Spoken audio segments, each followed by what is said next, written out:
Hello and welcome again to the Hellraiser blog. Guys, if you enjoy today's blog, please hit the subscribe button. It's down there somewhere, and give us a subscribe. We love subscribes. Right, today's blog, I'm going to talk about what I've just watched from Japan. Unfortunately, I wasn't able to see it live. The fight between Naoya Inoue and Jamie McDonnell. Naoya Inoue is a guy that I've followed for a while now. I've always thought I really want to see him against someone who I can use as a proper yardstick, because a lot of the opponents he's been in with were guys that I was sort of half sold on, and you know, with matchmaking and marketing and tactics, you can sometimes produce fighters that are maybe then viewed slightly more favourably than what they should. And in a way, look, Jamie McDonnell for me was absolutely dead at the weight there. I mean, he struggled like mad to make the weight, and you could see he had absolutely no punch resistance whatsoever. Whether that was purely due to the weight making or also Inoue's power, but I think you've got to give credit to Inoue, and the way he set those shots up, it didn't even look like he connected flush on Jamie McDonnell. It looked like the best shots sort of glanced off him and missed.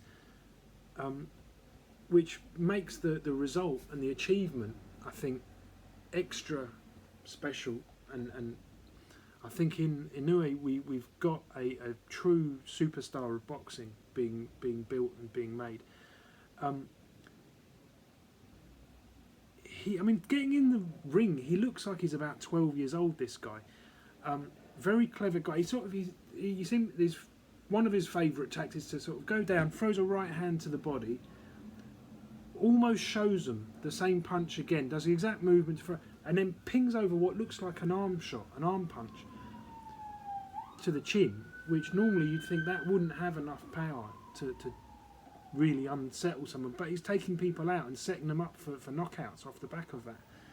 And it's Jamie McDonnell, who I thought he'd stop McDonnell, as you've probably seen if you watched the blog, but I thought what we're going to see here is probably McDonnell fiddling him about for 4 or 5 rounds, and then after about 4 or 5 rounds you're going to see Inoue cutting down the distance and breaking McDonnell down. Well, we didn't get to see that. He walked through Jamie McDonnell like taking sweets off a 6-year-old. He just... And he didn't even break into a sweat. I mean, it looked like his... never stepped out. I mean, he did not step out. It didn't just look like it. He did not step out of first gear. He walked in there. He sort of pressured. I would say pressure. He didn't even get time to put pressure on. He just walked McDonnell to the ropes.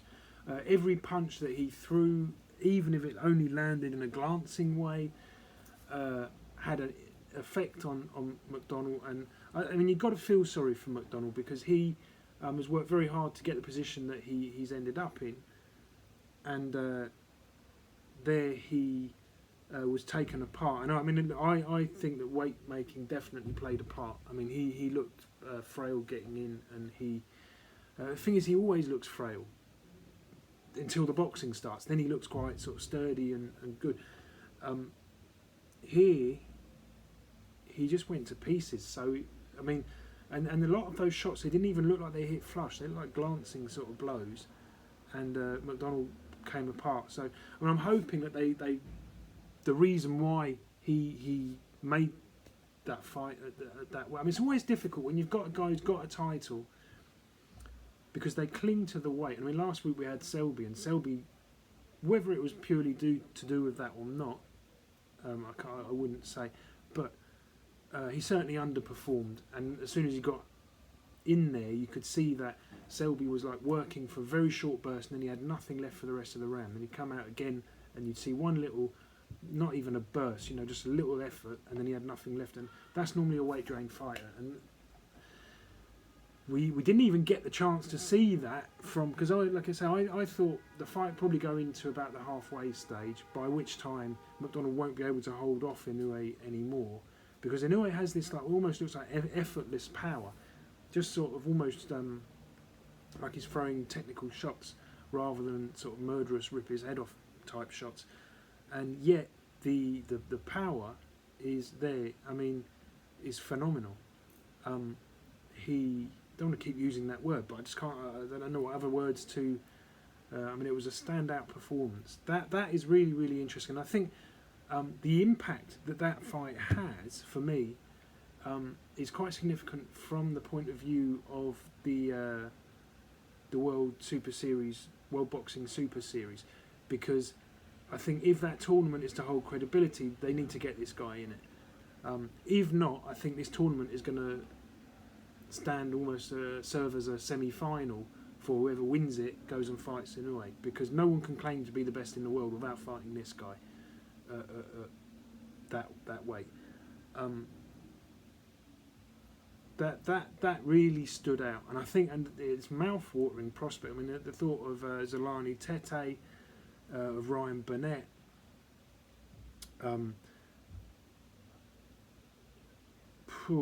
I mean, that's going to set up. And who would have thought that we'd be looking forward the most to fights in the bantamweight division? That's not happened, I think, in my whole life. It really, really sets us up for a good time now, a good run. And I think me personally, I mean, just off the back of that, and maybe I'm like shaken by that, I would not back anyone. Zolani Tete, I mean, no one. I wouldn't back anybody against this Inoue. Now, there may be things that can be exploited in Inoue, but because of the fact that he looks like he can just take you out with one shot, with either hand, at any time, from any angle, from any position, it's very difficult to think how you would back against this guy. I mean, we've got Ryan Burnett, who's very awkward, who could certainly cause him, to be in a real fight. But I just wouldn't want to back against him, against anybody, this Inoue. I mean, I didn't actually see the fight live. I was on the way home. I had to go to a doctor's appointment this morning. And it got delayed. And I'm thinking, oh, no. I thought... Stupidly, I didn't turn my phone off. I just wanted to get back. I thought I'll get there and I'll find it on a recording somewhere on YouTube or whatever, which actually is how I ended up seeing it. My phone did not stop buzzing with people. Oh, have you seen this Inoue? People ringing me. Don't tell me. Don't. Oh, it was absolutely people that never even seen him box before. So excited. That's what we want to see. That's what we want coming into boxing.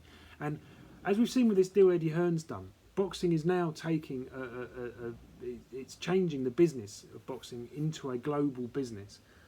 And this is exactly the sort of thing that could clear up boxing, because rather than having lots of little champions all in their own little village somewhere defending against hand-picked opponents, now you're going to have a global audience who are going to want to see the best against the best.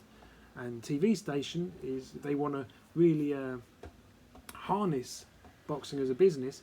They need to deliver that, and that's what we're hopefully going to see. Maybe with Eddie Hearn's deal, if not with someone else will do it, because now you can have a truly educated audience. The reason why they've been able, some promoters, to do that for so long is that a lot of the public are completely unaware with other boxers. How you can have some of these boxers that probably wouldn't even win like a national title, defending world titles over a period of time.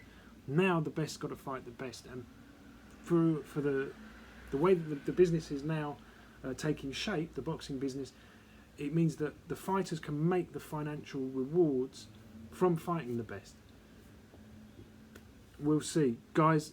I really, really enjoyed that. What a refreshing, what a breath of fresh air. This still struggling to say Naoya Inoue.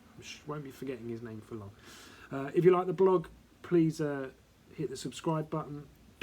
It's down there somewhere. And I will catch you again on a future Hellraiser blog very soon. Cheers for watching, guys. See you then. Bye-bye.